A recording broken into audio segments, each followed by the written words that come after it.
Dans les archives poussiéreuses de la Bibliothèque nationale de France, un document découvert en 2019 révèle une vérité que certaines familles aristocratiques préféreraient voir disparaître à jamais. Entre 1745 et 1789, plus de 3000 femmes ont mystérieusement disparu des registres civils parisiens, toutes officiellement internées pour déviation morale dans des institutions religieuses contrôlées par une seule et même famille, les d'Argenson. Si cette révélation vous intrigue autant qu'elle nous a troublés, n'hésitez pas à vous abonner à notre chaîne et dites-nous en commentaire de quelle ville vous nous écoutez. Car cette histoire sombre qui a défrayé la chronique de l'Ancien Régime pourrait bien révéler des secrets que certains croyaient enterrés à jamais. Paris, 1745. Le règne de Louis XV bat son plein, et la capitale française grouille d'une population hétéroclite où se côtoient nobles, bourgeois, artisans et miséreux. Dans ce paysage urbain en pleine transformation, les œuvres de charité religieuse prolifèrent, soutenues par une aristocratie soucieuse de racheter ses péchés et d'afficher sa piété. Au cœur du quartier Saint-Germain, dans un hôtel particulier, aux façades de pierre blanche, règne une famille dont l'influence s'étend bien au-delà des salons parisiens. Les d'Argenson, anoblis sous Louis XIV, ont su tisser un réseau complexe de relations avec le clergé et la haute société. Leur richesse ne provient pas uniquement de leurs terres en Normandie, mais d'une activité plus discrète et infiniment plus lucrative. Antoine-François d'Argenson, patriarche de 62 ans, arbore l'apparence d'un homme pieux et respectable. Ses cheveux poudrés, son regard perçant et sa prestance naturelle en imposent au salon comme aux sacristies. Mais derrière cette façade irréprochable se cache un homme d'affaires impitoyable, qui a compris que la charité chrétienne pouvait devenir un commerce des plus rentables. À ses côtés, son épouse Marguerite-Louise, née de Montclair, femme de 58 ans à la beauté fanée mais au caractère de fer, supervise avec une précision chirurgicale les œuvres pieuses de la famille. Cette femme, qui fut jadis l'une des plus belles de la cour de Versailles, cache derrière son masque de piété une âme glaciale forgée par des tragédies personnelles. Mariée à 15 ans à Antoine-François par arrangement familial, elle a perdu 3 enfants en bas âge avant de donner naissance à Charles-Henri et Louis-Augustin. Ces deuils successifs ont éteint en elle toute compassion, la transformant en une créature calculatrice pour qui la souffrance d'autrui n'est qu'un instrument de pouvoir. Ses relations privilégiées avec les mères supérieures de plusieurs couvents parisiens ne doivent rien au hasard. Marguerite-Louise a passé des années à tisser méthodiquement ce réseau, identifiant les religieuses vénales, les abbesses endettées, les institutions en difficulté financière. Elle maîtrise l'art du chantage discret, un secret de famille révélé ici, une dette effacée là, une promotion ecclésiastique facilitée ailleurs. Son carnet personnel, relié de cuir rouge et fermé par un cadenas d'argent, contient les faiblesses de chacun de ses partenaires, classés avec la rigueur d'un banquier. Leurs 2 fils complètent ce tableau familial troublant. Charles-Henri, l'aîné de 35 ans, a hérité de l'intelligence calculatrice de son père et de la froideur méthodique de sa mère. Avocat au Parlement de Paris, il maîtrise les subtilités juridiques qui permettent à la famille de prospérer dans la plus parfaite légalité apparente. Son frère cadet, Louis-Augustin, 28 ans, présente un cas plus troublant encore. Enfant, il manifestait une piété sincère qui touchait jusqu'aux domestiques. À 12 ans, il parlait déjà de consacrer sa vie à Dieu, passant des heures en prière et jeûnant volontairement le vendredi. Ses parents, d'abord amusés par cette ferveur juvénile, ont rapidement compris l'avantage stratégique d'avoir un fils dans les ordres. La transformation de Louis-Augustin s'est opérée graduellement au séminaire de Saint-Sulpice. D'abord, horrifié par les premières révélations sur les affaires familiales, il a tenté de résister. Mais l'influence combinée de son père et de son frère aîné, ainsi que la découverte progressive des réalités du pouvoir ecclésiastique, ont fini par éroder ses convictions. Le jeune homme pieux est devenu un chanoine cynique qui utilise désormais sa position à Notre-Dame non pour servir Dieu, mais pour servir les intérêts familiaux. Sa spécialisation dans le trafic d'enfants naît d'une logique implacable. Qui mieux qu'un homme d'église peut convaincre une mère célibataire que confier son enfant à de bonnes familles chrétiennes est un acte de charité? Louis-Augustin a développé un discours d'une perversité raffinée, mêlant références bibliques et chantage moral pour arracher les nouveau-nés à leur mère. Chanoine de la cathédrale Notre-Dame, il dispose d'un accès privilégié aux plus hautes sphères religieuses et peut ainsi faciliter les transactions familiales les plus délicates. Ensemble, ils ont créé un empire invisible, camouflé derrière une façade de respectabilité chrétienne. Leur spécialité, la gestion d'institutions religieuses dédiées à la réforme morale des femmes égarées. Le système de recrutement des victimes fonctionne avec une efficacité redoutable. Antoine François entretient un réseau d'informateurs dans tout Paris, commissaire de quartier, prêtre de paroisse, matrone de maison close, propriétaire de garni. Ces derniers, moyennant rétribution, signalent les candidats potentiels. Jeunes femmes sans famille, servantes accusées de vol, filles mères abandonnées, veuves endettées. Une fois identifiée, la victime fait l'objet d'une enquête discrète. Charles-Henri dépêche des espions pour établir son profil. Possède-t-elle des compétences particulières? A-t-elle de la famille susceptible de la chercher? Des amis influents? Sait-elle lire et écrire? Cette dernière question est cruciale. Les femmes lettrées, jugées trop dangereuses, sont généralement écartées ou dirigées vers les colonies. Si la candidature est retenue, la machine se met en marche. Un faux témoignage ici, une dénonciation calomnieuse là, et voilà la malheureuse accusée de débauche, de vagabondage ou de troubles à l'ordre public. L'arrestation suit rapidement, orchestrée par des magistrats complices qui émettent des lettres de cachet sur simple demande, des d'Argenson.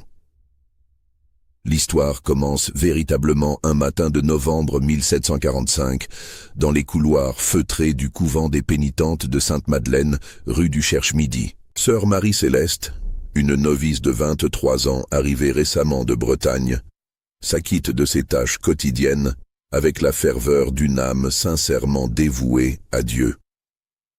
Ce jour-là, alors qu'elle range les papiers du bureau de mère supérieure Angélique, ses doigts se posent sur un document qui la glace d'effroi.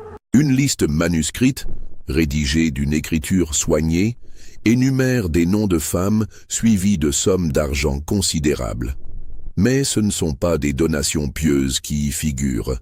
Ce sont des tarifs, des prix, des locations de main-d'œuvre. Margot Dubois, blanchisseuse, 15 livres par mois au marquis de Fleury.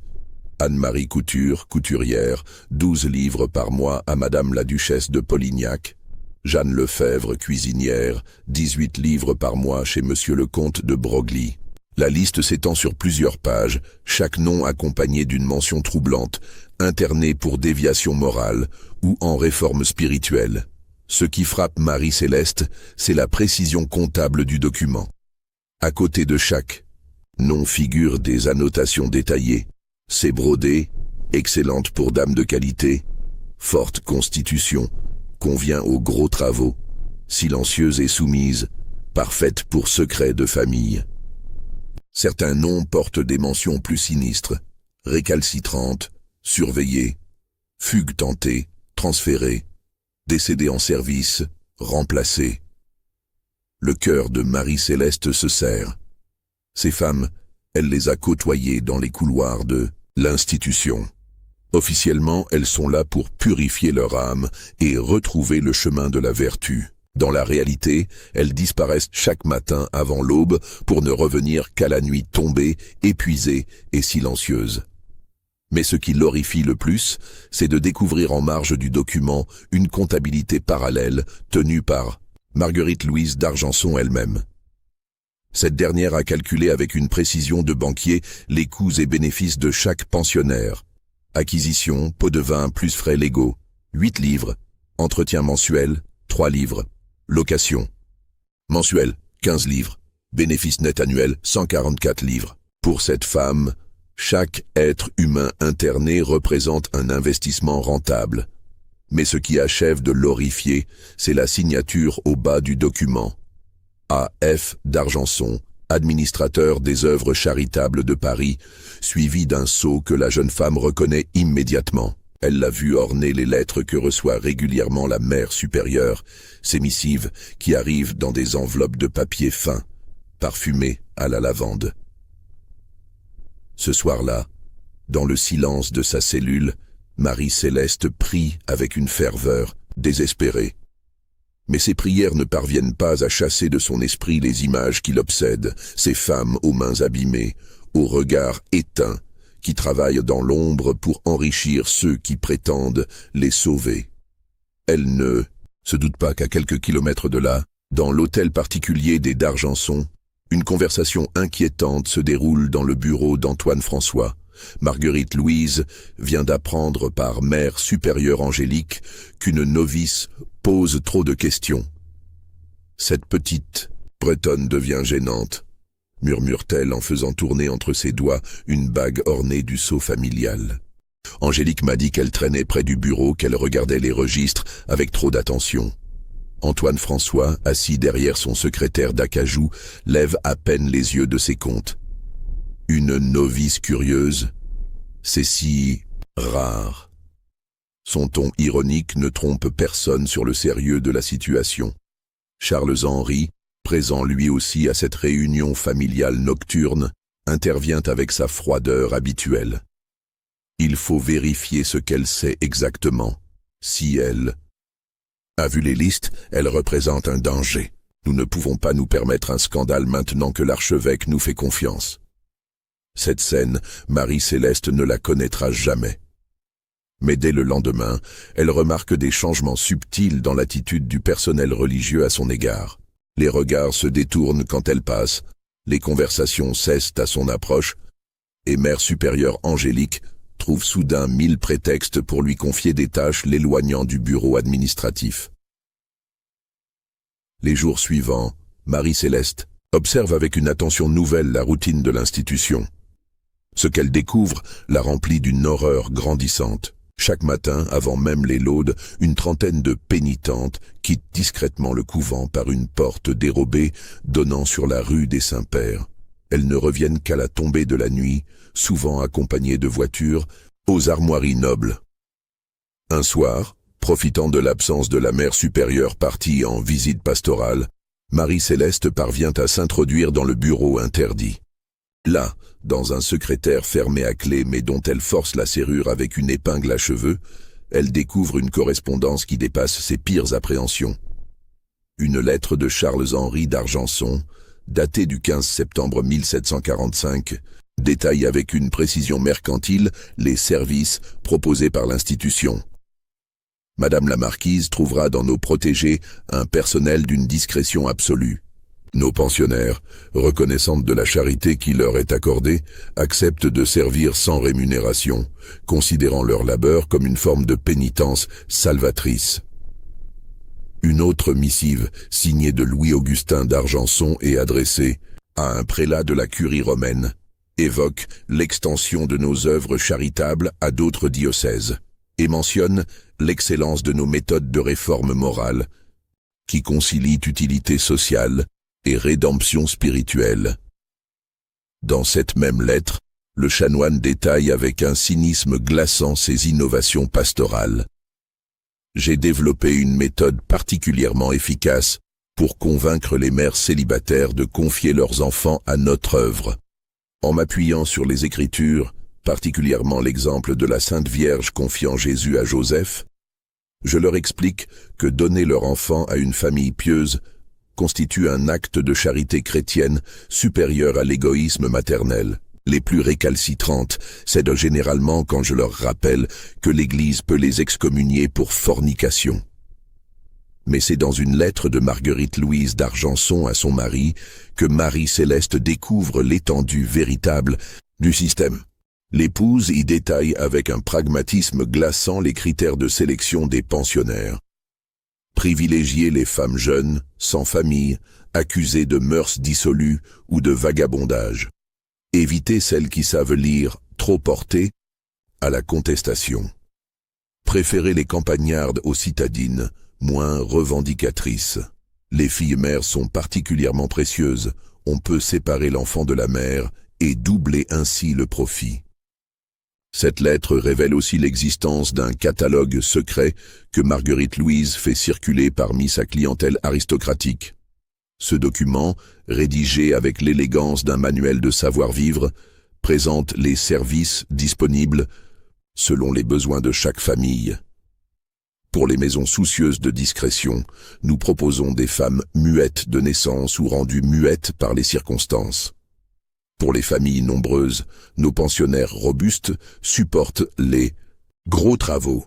Pour les célibataires raffinés, nous disposons de femmes d'une beauté remarquable, dressées à la complaisance. Le document le plus accablant reste cependant un registre soigneusement tenu par Antoine-François d'Argenson lui-même. Sur chaque page, des colonnes méthodiquement remplies, nom de la pensionnaire, motif d'internement, compétences professionnelles, famille d'accueil, durée de placement, somme perçue. En marge de certains noms, des annotations sibyllines, décédées en service, transférées, fugaces. Ce qui frappe Marie-Céleste, c'est la disproportion entre les sommes encaissées par la famille d'Argenson et les maigres dépenses consacrées à l'entretien des femmes. Les comptes révèlent que chaque pensionnaire rapporte en moyenne 20 livres par mois, tandis que son hébergement et sa nourriture au couvent ne coûtent guère plus de 3 livres. Au fil de ces investigations clandestines, Marie-Céleste reconstitue le fonctionnement minutieux de l'entreprise familiale. Chaque membre des d'Argenson joue un rôle précis dans cette machinerie impitoyable. Antoine-François, le patriarche, entretient ses relations avec les commissaires de police et les magistrats. Grâce à ses connexions, il obtient facilement des lettres de cachet, permettant d'interner des femmes sans procès, sur simple dénonciation. Sa réputation d'homme charitable et sa générosité envers certaines œuvres religieuses lui valent une confiance aveugle des autorités. Charles-Henri, fort de sa formation juridique, rédige les contrats d'internement et les conventions avec les familles employeuses. Il maîtrise parfaitement les subtilités du droit canon et du droit civil, ce qui lui permet de donner une apparence légale à des pratiques qui s'apparentent à de l'esclavage déguisé. Louis-Augustin, depuis sa position au sein du clergé, facilite les rapports avec les institutions religieuses et légitime spirituellement le système. Ses sermons sur la rédemption par le travail et la purification par la pénitence fournissent la caution morale nécessaire au fonctionnement de l'entreprise. Quant à Marguerite Louise, elle supervise directement les maisons de réforme et gère les relations avec la clientèle aristocratique. Sa connaissance intime des mœurs de la haute société lui permet de placer les femmes selon les besoins spécifiques de chaque famille, cuisinière pour les gourmets, couturière pour les coquettes, femme de chambre pour les libertins. Le système fonctionne avec une efficacité redoutable. Les femmes, officiellement internées pour déviation morale, se voient proposer un chemin de rédemption qui passe par le service gratuit chez des familles pieuses et charitables. Celles qui refusent se voient prolonger indéfiniment leur internement, tandis que celles qui acceptent découvrent rapidement qu'elles n'ont aucun recours contre les abus qu'elles subissent. Mais ce qui glace le sang de Marie-Céleste, c'est de comprendre que certaines femmes ne sont pas là par hasard. Plusieurs, remarque-t-elle en consultant les registres, ont été dénoncées par leurs propres employeurs pour des vétilles, un vol supposé, une grossesse non désirée, une résistance aux avances du maître, afin d'être ensuite récupérées par les d'Argenson et redistribuées à d'autres familles, dans un cycle infernal de servitude déguisée. Armée de ces preuves accablantes, Marie-Céleste décide de briser le silence. Son premier réflexe est de s'adresser à Mère supérieure Angélique, espérant naïvement que cette dernière ignore les véritables activités de l'institution. La confrontation a lieu un soir de décembre 1745, dans le bureau feutré de la Mère supérieure. Marie-Céleste, les mains tremblantes, étale sur le bureau les documents copiés en secret. Mère Angélique, femme de 60 ans au visage buriné par les ans, écoute en silence les révélations de la jeune novice. Quand Marie-Céleste termine son récit, elle guette anxieusement une réaction d'indignation, de colère, d'horreur. Mais le visage de Mère Angélique demeure impassible, presque lasse. Après un long silence, la religieuse se lève et se dirige vers la fenêtre donnant sur la cour intérieure du couvent. « Ma chère enfant, dit-elle finalement d'une voix étrangement calme, croyez-vous que ces femmes seraient mieux dans la rue, à mendier ou à se prostituer ?» Sa voix prend une inflexion plus dure. « Pensez-vous que notre institution pourrait survivre sans le soutien généreux de familles comme les d'Argenson ?» Marie-Céleste, abasourdie, comprend que Mère Angélique n'ignore rien du système. Pire, elle y participe activement. La religieuse poursuit avec une logique implacable qui glace d'effroi la jeune femme. Ces femmes reçoivent un toit, de la nourriture, un but dans la vie. En échange, elles travaillent. Où voyez-vous le mal? Sainte Marie-Madeleine elle-même n'a-t-elle pas racheté ses péchés par le service et la pénitence? Mais ce que Marie-Céleste ne sait pas, c'est que cette conversation est rapportée mot pour mot à Marguerite-Louise d'Argenson dès le lendemain. Mère Angélique, loin d'être une simple complice, est en réalité l'une des pièces maîtresses du système. Cette femme, qui fut jadis la maîtresse du père de Marguerite-Louise, s'est vue offrir la direction du couvent en échange de ses services et de son silence sur une grossesse illégitime qui avait failli ruiner la réputation familiale des Montclair. Devant le silence horrifié de Marie-Céleste, Mère Angélique change de ton. Sa voix se fait menaçante et son regard prend une dureté que la jeune femme ne lui avait jamais vue. « Vous êtes jeune, ma fille, et l'idéalisme de la jeunesse vous aveugle. Mais j'espère que vous saurez faire preuve de sagesse. Certaines vérités sont trop lourdes à porter, et ceux qui s'obstinent à les révéler finissent parfois par s'égarer eux-mêmes. » La religieuse s'approche alors de Marie-Céleste et pose une main qui se veut maternelle sur son épaule, mais dont l'étreinte ressemble plutôt à une menace. « J'ai connu d'autres novices curieuses, ma chère enfant. Certaines ont fini par comprendre que la discrétion était une vertu chrétienne. D'autres ont dû être transférées dans des institutions mieux adaptées à leur tempérament agité. Ce soir-là, Marie-Céleste ne trouve pas le sommeil. Elle comprend qu'elle ne peut compter sur aucune aide de la part de sa hiérarchie religieuse. Sa décision est prise. Elle doit s'adresser directement à l'évêché de Paris. Mais ce qu'elle ignore, c'est que sa conversation avec Mère Angélique a déclenché une série d'événements qui se déroulent simultanément dans l'ombre. À l'heure même où elle prend sa résolution, un message urgent quitte le couvent pour l'hôtel des d'Argenson. Dans le salon feutré de la famille, Marguerite-Louise convoque une réunion de crise. « La petite novice devient dangereuse », annonce-t-elle, sans préambule. Angélique confirme qu'elle a vu nos listes et qu'elle a posé des questions précises sur les pensionnaires. Charles-Henri, toujours pragmatique, consulte un registre relié de cuir noir. Marie-Céleste Tréguier de Quimper, orpheline, élevée par un oncle prêtre décédé l'an passé. Aucune famille susceptible de la chercher. Profil parfait. Pour un transfert. Louis-Augustin hoche la tête avec cette gravité qui l'affecte désormais dans les affaires familiales. J'ai justement reçu une demande de l'abbé Morel concernant l'institution Sainte-Dymphne. Il cherche des cas difficiles pour tester de nouvelles méthodes de réforme spirituelle. Antoine François, qui a écouté en silence, tranche d'une voix qui ne souffre aucune réplique. Qu'elle soit transférée dès demain. Mais d'abord, laissons-la faire sa démarche à l'évêché.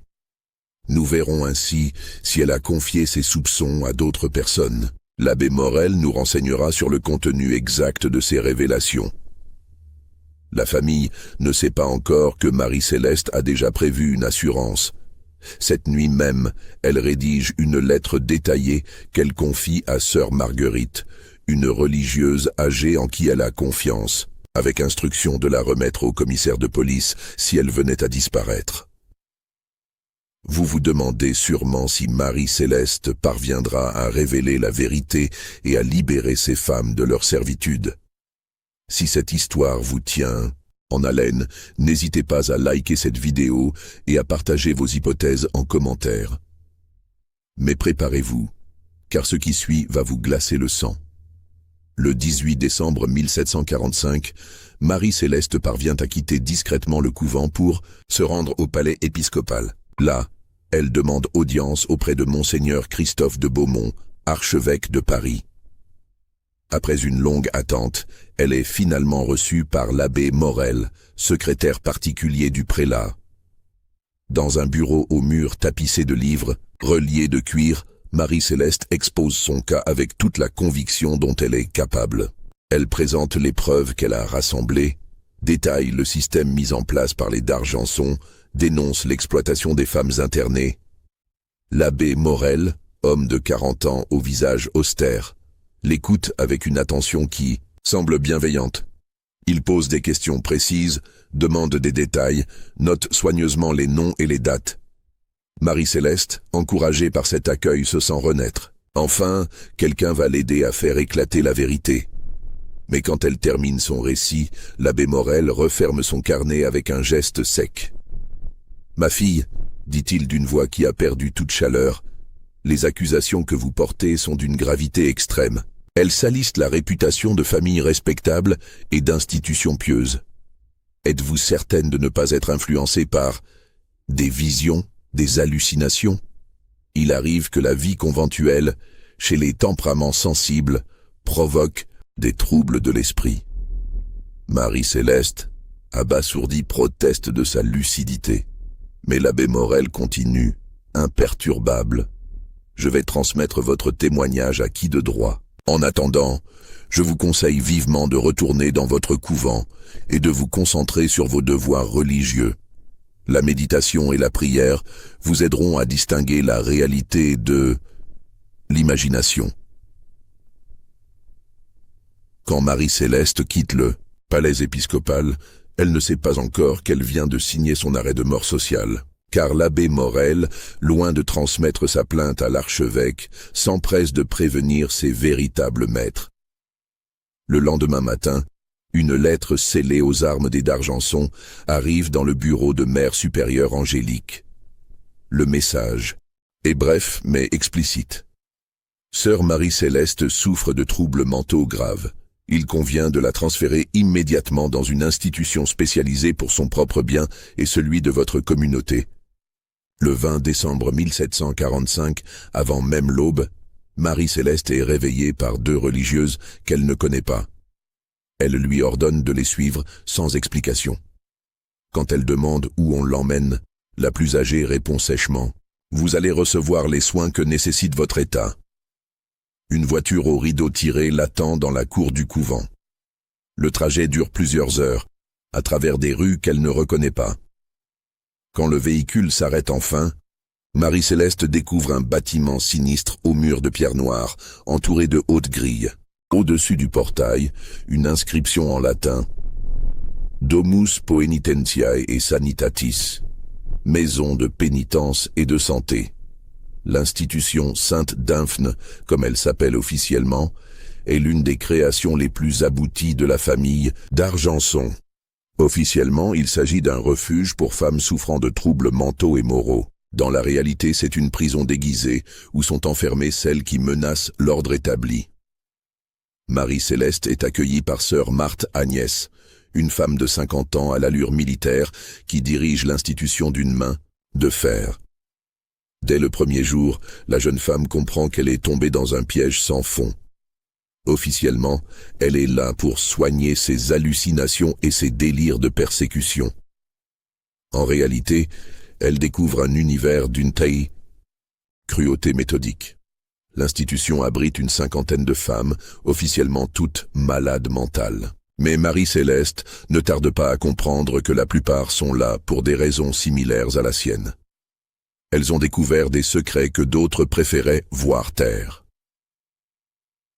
Parmi ses compagnes d'infortune, elle rencontre Marguerite Rousseau, ancienne servante du comte de Broglie, internée après avoir tenté de dénoncer les viols répétés qu'elle subissait. Il y a aussi Catherine Dubois, ancienne employée d'une manufacture textile, enfermée pour avoir voulu révéler les conditions de travail inhumaines imposées aux ouvrières. Mais c'est la rencontre avec Hélène de Montclerc qui bouleverse le plus Marie-Céleste. Cette femme de 40 ans, au regard encore fier malgré les épreuves, se révèle être la propre sœur de Marguerite-Louise d'Argenson. Elle lui raconte par bribes une histoire qui dépasse en horreur tout ce que la jeune religieuse avait imaginé. Hélène de Montclerc n'est pas folle. Elle est internée depuis 3 ans pour avoir découvert que sa propre sœur, Marguerite-Louise, avait organisé la mort de leur père pour hériter plus rapidement de ses biens. Mais ce n'est là que le début d'une histoire familiale qui révèle l'ampleur véritable de la corruption des d'Argenson. Notre père, raconte Hélène dans le secret d'une cellule glacée, était un homme généreux, mais naïf. Quand Marguerite-Louise a épousé Antoine-François, elle lui a fait croire qu'investir dans les œuvres charitables était le meilleur moyen de racheter ses péchés de jeunesse.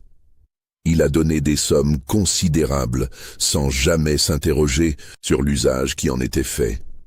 Mais Hélène avait découvert autre chose, quelque chose qui explique l'acharnement de sa sœur à la faire taire. En fouillant dans les papiers familiaux après la mort du père, elle était tombée sur une correspondance secrète entre Marguerite-Louise et Charles-Henri, son fils aîné. Ces lettres révélaient que leur œuvre charitable n'était qu'une façade cachant un trafic d'êtres humains à l'échelle de la France entière. Ils ne se contentent pas de Paris, révèle Hélène. Ils ont créé un réseau qui s'étend de Lille à Marseille, de Bordeaux à Strasbourg. Partout, ils ont installé des maisons de réforme qui fonctionnent selon le même principe. Les femmes y sont internées sous de faux prétextes, puis louées comme main-d'œuvre gratuite à des familles complices. Mais le plus terrifiant reste à venir. Hélène raconte que Louis-Augustin, le fils cadet devenu chanoine, a développé une spécialité particulièrement ignoble, l'internement de femmes enceintes célibataires. Ces dernières, officiellement réformées pour déviance morale, accouchent dans l'institution, puis voient leurs enfants vendus à des familles nobles en quête d'héritiers. J'ai vu les registres, murmure Hélène. Depuis 10 ans, ils ont vendu plus de 200 enfants. Les garçons partent dans des familles de petite noblesse qui ont besoin d'héritiers. Les filles sont placées dans des couvents ou des familles bourgeoises qui les élèvent comme des domestiques. Ce qui achève de horrifier Marie-Céleste, c'est d'apprendre qu'Antoine-François d'Argenson entretient des relations étroites avec des négriers de Nantes et de Bordeaux. Quand certaines femmes deviennent trop rebelles ou trop dangereuses, elles sont discrètement embarquées vers les colonies où elles disparaissent dans les plantations de canne à sucre. Forte de ces révélations, Marie-Céleste tente d'organiser une évasion collective. Mais l'institution Sainte-Dymphne est conçue comme une forteresse. Les murs sont hauts, les grilles solides et la surveillance constante. Pire, plusieurs pensionnaires sont en réalité des espionnes à la solde des d'Argenson, chargées de rapporter les tentatives de rébellion. Une première tentative d'évasion, organisée avec l'aide d'Hélène de Montclerc et de 3 autres femmes, échoue lamentablement. Les fugitives sont reprises avant même d'avoir franchi l'enceinte de l'institution. La punition est exemplaire. Elles sont enfermées dans des cachots souterrains, nourries au pain et à l'eau, et soumises à des traitements qui s'apparentent à de la torture. C'est là, dans l'obscurité humide des sous-sols, que Marie-Céleste découvre l'existence de disparus. Certaines femmes, les plus récalcitrantes, sont tout simplement rayées des registres. Officiellement, elles sont décédées de maladie ou transférées dans d'autres institutions. En réalité, elles ont été éliminées. Sœur Marthe Agnès, la directrice de l'institution, ne fait pas mystère de ces disparitions. Certaines âmes, explique-t-elle avec un sourire glacial, sont trop corrompues pour être sauvées. Il faut parfois prendre des mesures radicales pour préserver la paix de la communauté. Marie-Céleste comprend alors qu'elle ne sortira jamais vivante de cette prison. Comme Hélène de Montclerc, comme toutes les autres, elle est condamnée à mourir dans l'oubli, sa vérité enfouie avec elle. Mais l'histoire des d'Argenson recèle des secrets plus terrifiants encore. Dans ses derniers mois de vie, car Marie-Céleste ne survivra pas longtemps au traitement qu'on lui inflige, elle découvre que la famille a noué des liens avec l'une des figures les plus sombres de l'époque, le marquis de Sade. Dernier, qui n'est encore qu'un jeune libertin de 25 ans, entretient des relations étroites avec Charles-Henri d'Argenson. Ensemble, ils ont créé un réseau de maisons de plaisir clandestines où sont envoyées les plus jeunes et les plus belles des femmes internées. Ces établissements, camouflés en maisons de réforme privées, sont fréquentés par la haute noblesse et offrent des services d'une perversité inouïe. Hélène de Montclerc, avant de mourir d'épuisement au printemps 1746, révèle à Marie-Céleste l'existence d'un registre secret tenu par Marguerite-Louise d'Argenson. Ce document, caché dans une cache secrète de l'hôtel familial, répertorie tous les clients des d'Argenson, leurs préférences, leurs faiblesses et surtout leurs secrets les plus compromettants. « Ma sœur », murmure Hélène dans un souffle, ne se contente pas de vendre des femmes. Elle collectionne les secrets, les hontes, les crimes de ses clients. Elle possède de quoi faire chanter la moitié de la noblesse française. Cette révélation éclaire d'un jour nouveau l'impunité dont jouissent les d'Argenson. Ils ne sont pas seulement protégés par leur statut social ou leurs relations, ils détiennent un pouvoir de nuisance qui les rend intouchables. Les années passent. Marie-Céleste s'éteint en 1747, officiellement d'une fièvre pernicieuse. Hélène de Montclerc la suit peu après. Leur secret semble mourir avec elle, mais l'histoire des d'Argenson ne s'arrête pas là. En 1789, quand la Révolution éclate, la famille croit pouvoir naviguer la tempête comme elle a navigué tous les autres troubles.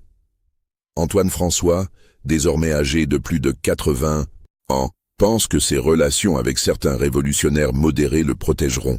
Il se trompe. Car parmi les émeutiers qui prennent d'assaut l'hôtel des d'Argenson, rue Saint-Germain, se trouve une femme que personne n'attendait. Jeanne-Marie Rousseau, la fille de Marguerite Rousseau, celle-là même qui était morte à l'institution Sainte d'Infne après avoir tenté de dénoncer les viols qu'elle subissait. Jeanne-Marie a grandi dans un orphelinat, mais elle n'a jamais oublié le nom de ceux qui ont tué sa mère. Devenue une figure de la Révolution populaire, elle guide les insurgés vers les archives secrètes des d'Argenson. Là, dans des coffres dissimulés derrière des boiseries, elle découvre des documents qui dépassent tout ce qu'elle avait pu imaginer. Les registres secrets révèlent l'ampleur véritable de l'entreprise familiale. Plus de 15 000 femmes internées en 44 ans, des milliers d'enfants vendus, des centaines de morts suspectes. Mais surtout, ils révèlent l'identité des complices. Magistrats, prélats, nobles, bourgeois, tous impliqués dans ce trafic d'êtres humains. Vous vous demandez ce qui est arrivé aux membres de la famille d'Argenson? Leur fin est aussi terrible que leur crime. Si vous voulez connaître la suite de cette histoire glaçante, n'hésitez pas à partager cette vidéo et à nous dire en commentaire ce que vous pensez de cette terrible révélation. Antoine François d'Argenson, trop âgé pour fuir, est arrêté dans son hôtel particulier.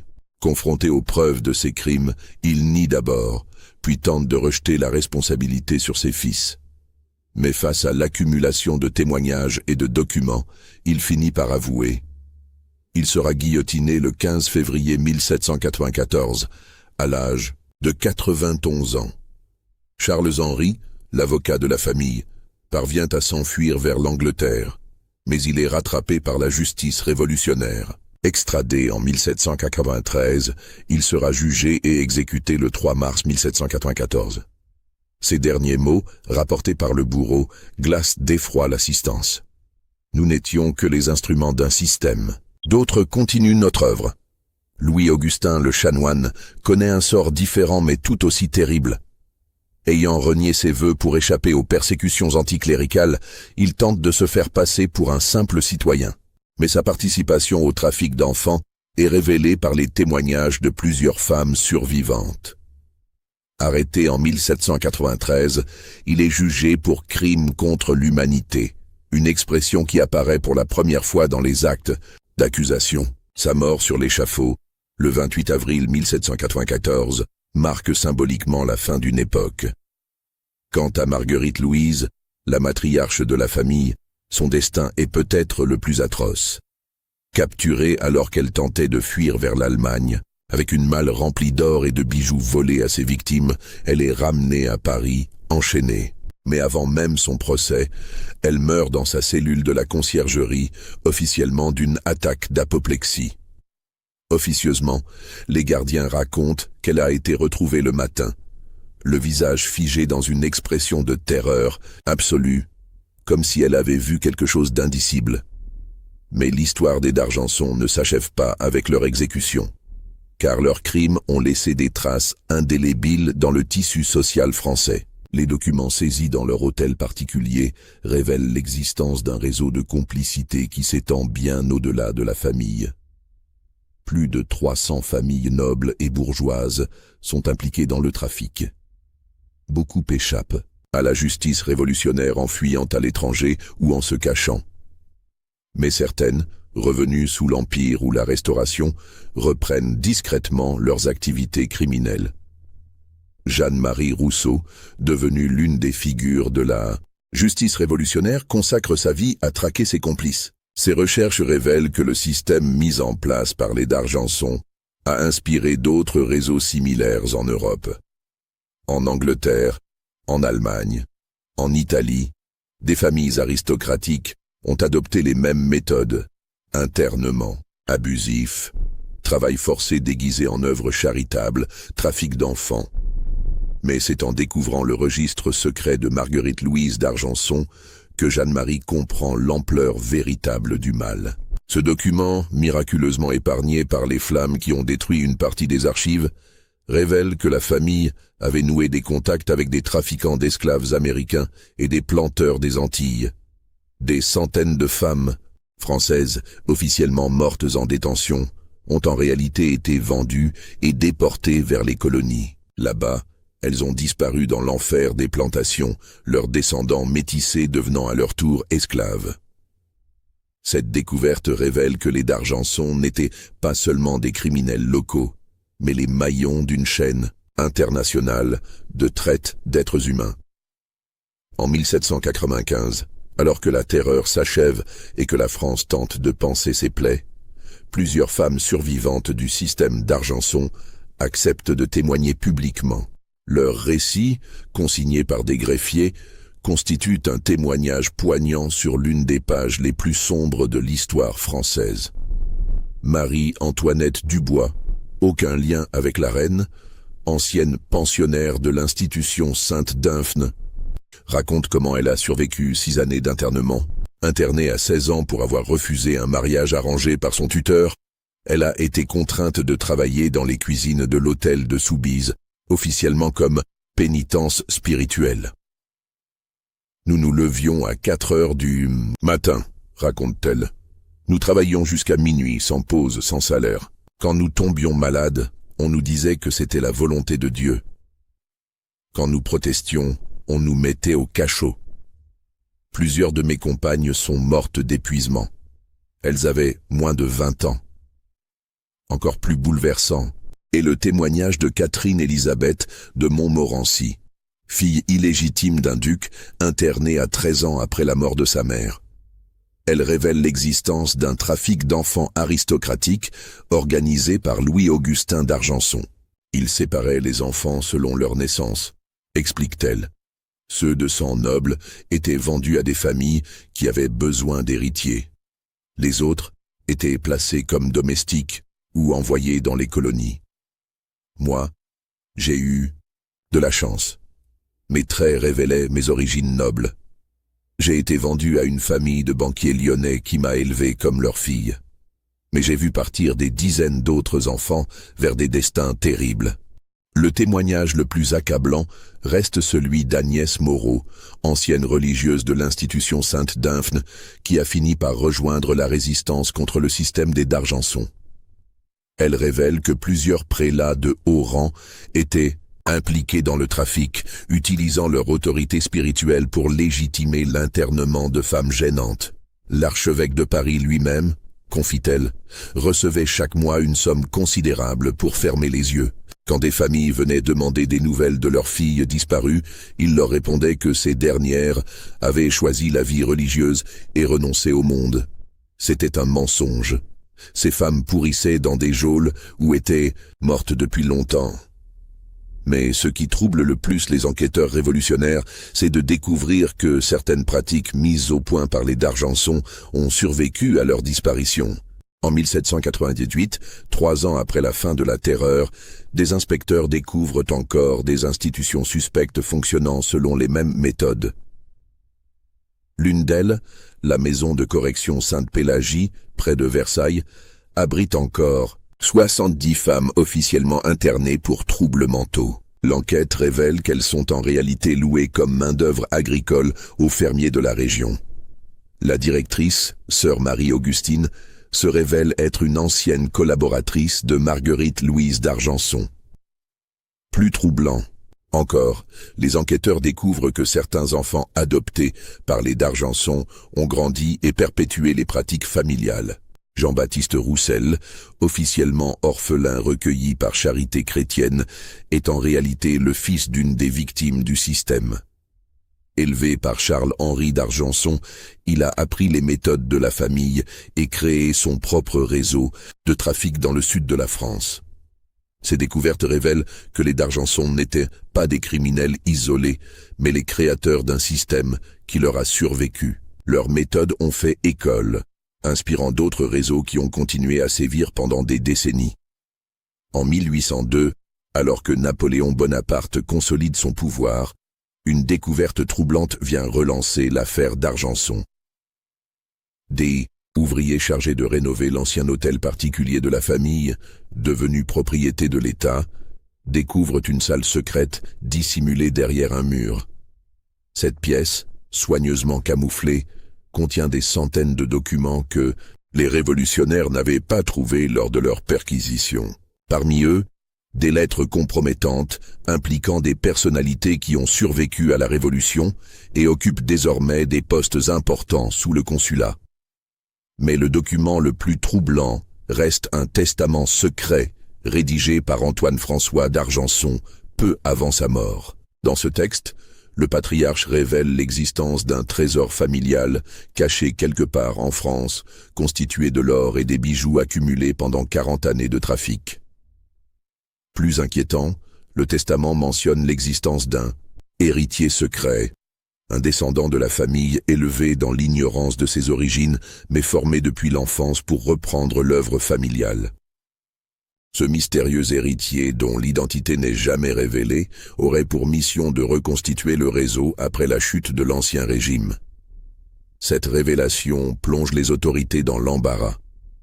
Car si cet héritier existe vraiment, il pourrait être n'importe qui, un notable respecté, un fonctionnaire influent, un religieux en vue. Pire, il pourrait déjà avoir commencé à reconstituer le réseau criminel de ses ancêtres. Bonaparte, soucieux de stabilité sociale, ordonne que l'affaire soit étouffée. Les documents découverts sont classés secret d'État et enfermés dans les archives de la police. L'enquête sur le mystérieux héritier est officiellement abandonnée, mais certains enquêteurs refusent d'abandonner. Parmi eux, Claude Renard, ancien jacobin devenu commissaire de police sous l'Empire, consacre ses soirées à poursuivre les recherches. Ces investigations révèlent des indices troublants. Des disparitions suspectes dans plusieurs départements, des institutions charitables aux pratiques douteuses, des familles nobles revenues d'exil avec des fortunes inexpliquées. En 1807, Renard croit tenir une piste sérieuse. Ses recherches l'ont mené vers un certain Étienne de Beaumont, orphelin adopté en 1770 par une famille de bourgeois parisiens et devenu sous l'Empire un influent manufacturier textile. Les ouvriers de ces fabriques travaillent dans des conditions rappelant étrangement celles décrites par les survivantes du système d'Argenson.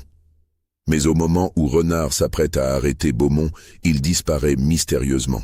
Sa dernière lettre, adressée à sa femme, ne contient qu'une phrase. « Ils sont toujours là, Le mal n'est pas mort avec eux.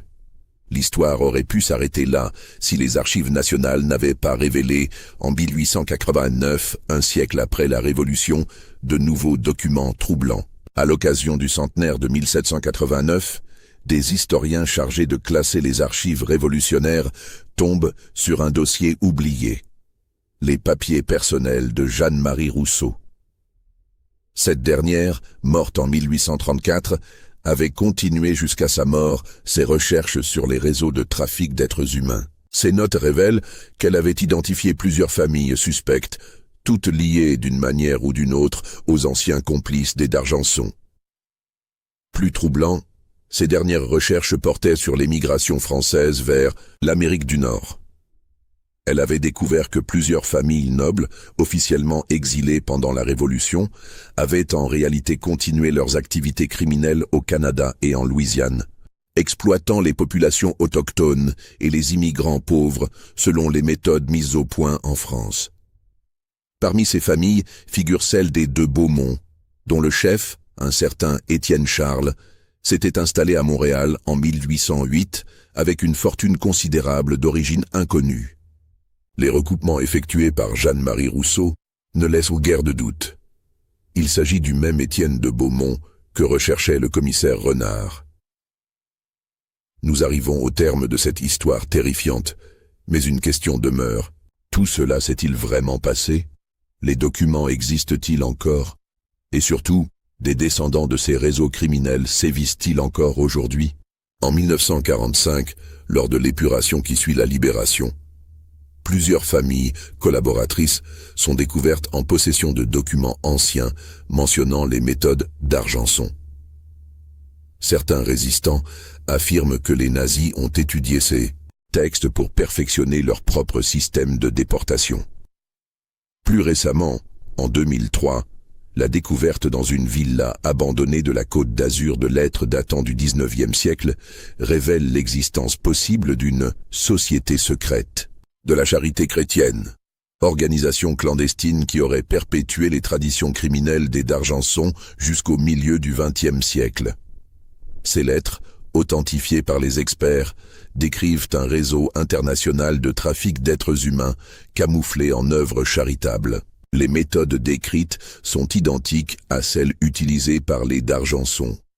Internements abusifs, travail forcé, vente d'enfants, chantage au secret de famille. La dernière lettre de la collection, datée de 1943, se termine par ces mots glaçants. L'œuvre de nos ancêtres se poursuit. Les temps changent, les méthodes évoluent, mais l'essence demeure. Tant qu'il y aura des faibles et des puissants, notre commerce prospérera. Aujourd'hui, en 2025, que reste-t-il de cette histoire? Les noms des d'Argenson ont été effacés des registres officiels, leurs crimes oubliés par l'histoire officielle.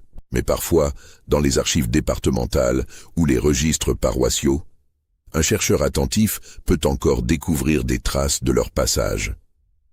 En 2019, nous l'avons mentionné au début de ce récit, la découverte d'un document aux archives nationales a relancé l'intérêt pour cette affaire.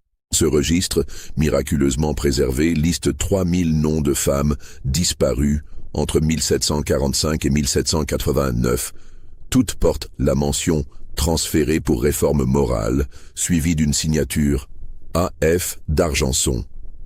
Les historiens qui ont étudié ce document affirment qu'il pourrait s'agir du registre principal tenu par Antoine-François d'Argenson lui-même.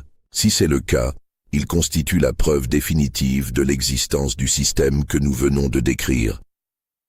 Mais cette découverte soulève une question troublante. Pourquoi ce document a-t-il été préservé? Qui l'a caché pendant plus de 2 siècles? Et surtout, qui a permis qu'il soit découvert en 2019? Certains historiens soupçonnent qu'il pourrait s'agir d'un message, un avertissement laissé par des descendants de victimes ou des héritiers de la tradition criminelle. Des d'Argenson, d'autres pensent que ce document a été délibérément révélé pour détourner l'attention d'activités similaires qui se poursuivraient encore aujourd'hui. Une chose est certaine. L'histoire des d'Argenson nous rappelle que le mal absolu peut se cacher derrière les apparences les plus respectables, et que la charité peut parfois masquer les crimes les plus atroces. Alors, que pensez-vous de cette histoire? Croyez-vous qu'elle soit vraie? Pensez-vous que de tels réseaux puissent encore exister aujourd'hui? Dites-nous ce que vous en pensez en commentaire. Abonnez-vous pour découvrir d'autres secrets de l'histoire française. Et surtout, partagez cette vidéo avec ceux qui, comme vous, ne craignent pas de regarder la vérité en face. Car parfois, la réalité dépasse la fiction. Et parfois, les monstres les plus terrifiants sont ceux qui portent le masque de la respectabilité.